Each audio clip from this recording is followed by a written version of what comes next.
O'zbekistonda bitta askar oddiy askarda 2 million, 2,5 milliongacha oila olarkan. Milliy gvardiya esa 7-8 million. Chunki Milliy gvardiya kimga tegishli? Endi o'zinglar bilasizlar. Shunga hayronmanda, вообще parchalab tashlaganda o'zi silovoy strukturani hamda O'zbekistonda. Kimdir ko'proq olay oladi, kimdir kamroq olay oladi. Tem более mana bu oddiy militsionerlarchi 12 soat kuniga ishlaydi. Agar plan topshirmasa, men hayronmanda bu milisa. Bu nima degani? Sovet davridan qolgan ideologiyani o'sha himoya qiladigan avtokratiya, diktaturani himoya qiladigan tashkilotda bu. Вообще milisiyani biza politsiyaga almashtirishimiz kerak. Chunki g'arb понятияsi bo'yicha o'sha chet el понятияsi bo'yicha politsiya asosiy odamlarning haq huquqini himoya qiladi. Xalqni himoya qiladi.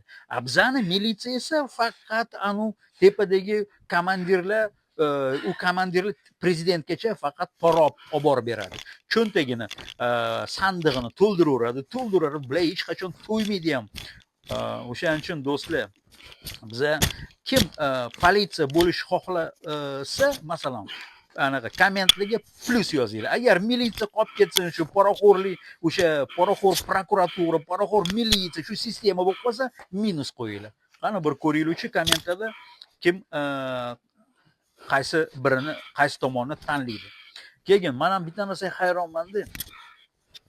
Bilan bizada любой struktura, davlat strukturasi biznes bo'lib qolganda, sen milisanmisan, pora olishing kerak, olib borishing kerak.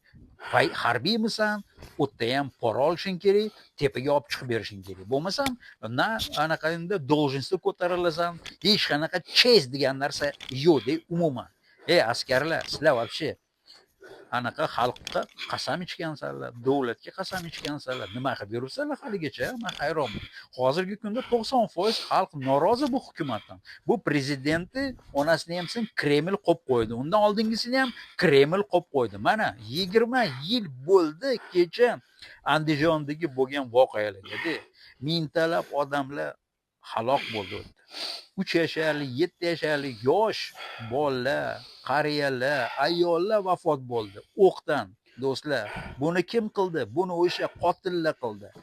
Karimov, Inoyatov, Almatov, Mirziyoyev. Tushunasizlarmi? Mana haligacha hozirgi kungacha hech qanaqa o'sha qotillarning ustidan sud ham bo'lmadi. Lekin Almatov hozir Interpolda, Inoyatov ham ishi Interpolda, tushunasizmi? Gagskiy sudda. Bu degani bular millat uchun genotsid, o'zini millat uchun genotsid degan narsa bu.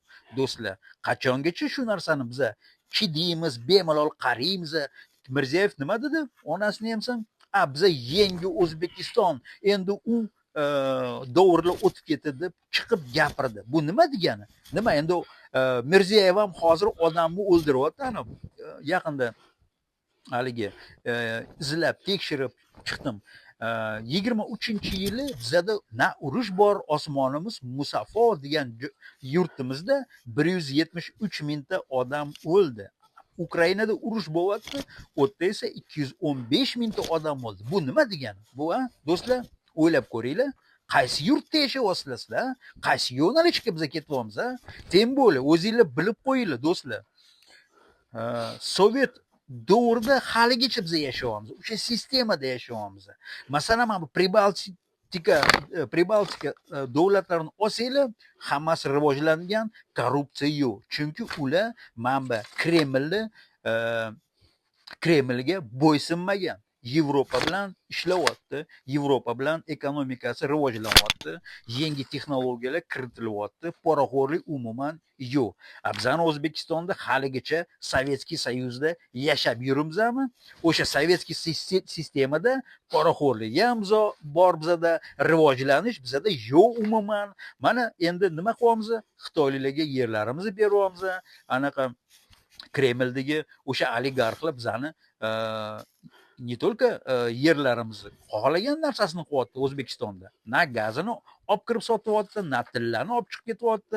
Tem bo'lib hozirgi kunda Mirziyoyev Rossiya bilan kontrabanda orqali ish qilyapti. Buni amerikanistlar bilyapti. 500% ga haligi tamojenniy poshina qo'yamiz deyapti. Tushunasizlarmi? Трудовой migrantlarni masalan Rossiyada umuman himoyasi yo'q. Mana nechta ana ozodlikka kirib bir qarab chiqinglar. Mana oxirgi anaqasida videosida e, o'zbeklarni anaqa yog'ochlar dubinkalar bilan urib yerga yotqizib xor qilib tashlayapti o'zbeklarni. Bizani hukumatdan o'zini fuqarosiga hech qanaqa himoya yo'q.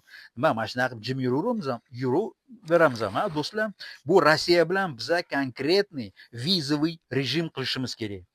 Undan tashqari, agar bunaqa harakatlar bo'lsa, bizani fuqarolarga nisbatan biza sanksiya ochishimiz kerak anaqaga. Rossiyaga hech narsa sotishimiz kerak emas. Biznesni to'xtatib qo'yishimiz kerak. Umuman Rossiyani biznesini O'zbekistonda. Bunaqada bizanichi bular umuman odam deb ko'rmaydi. Hozirgi kunda bular bemalol mana kecha yaqinda yangi qonun chiqdi Rossiyada.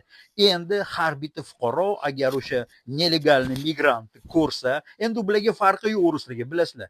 Любой migrantni ko'rsachi, bular telefon qilib militsiyaga ham o'sha spetsialniy organ tashkilot bilan tuzishgan, o'shalar informatsiya uchun bularga pul to'lar ekan. Endi o'ylab ko'ringlar, o'rislar o'sha pul uchunchi любойni topshiradi. Так что, do'stlar, yetar, armiya, militsiya, yetar. Sizlarni chestinglar bormi o'zi?